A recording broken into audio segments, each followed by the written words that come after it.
I was once in a film with Sir Alec Guinness. I never met him, though he was definitely in the film, different locations.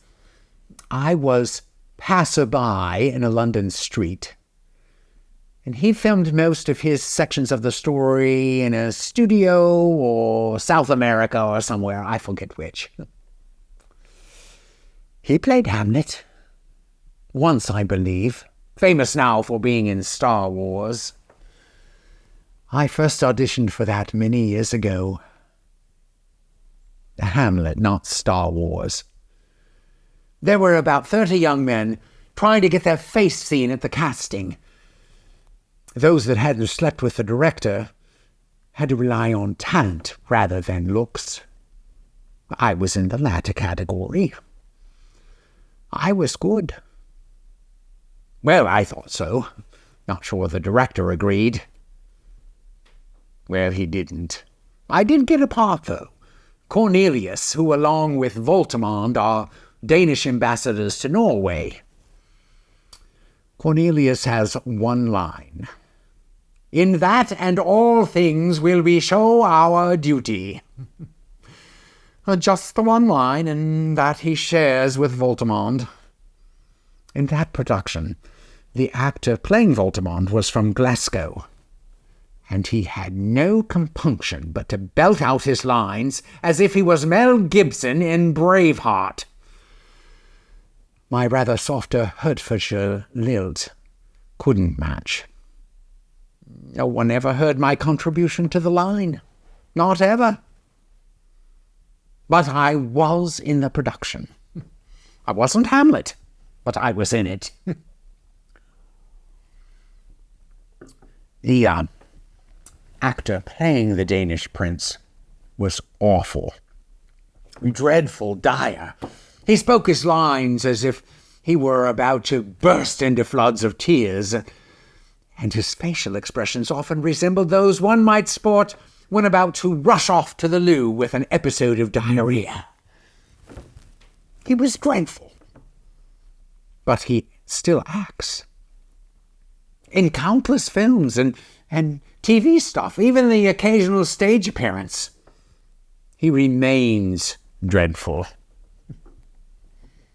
I subsequently played in several Shakespeares, but smaller roles. My best starring role was that as the bear in A Winter's Tale. Exit pursued by bear. A favorite stage direction. The audience fell about every night. Talking of Star Wars, I looked like Chewbacca. I subsequently auditioned to play Hamlet a further 17 times over the years. The last one I was 46. I know, I was pushing it, wasn't I? The actor Johnston Forbes Robertson was in the film in 1913 playing the title role. He was 60. Really? From early in my career, I learned all the lines, all of them, without cuts. Knew them all. Still do. I will spare you. A year or so back, a small local theater troupe called me. They were in a desperate state. Their production of Hamlet was opening the next night, and one of their actors had fallen off the stage and was suffering from concussion. He wouldn't be able to perform. They wanted to know if I could step in. Was this my chance? Even at this advanced age? I still have good skin, and my voice doesn't tremble too much. I told them I would help them if I could.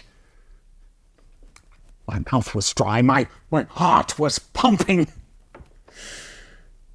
The next night, I performed in the Village Hall production of Hamlet. I uttered the line, "In that and all things will we show our duty."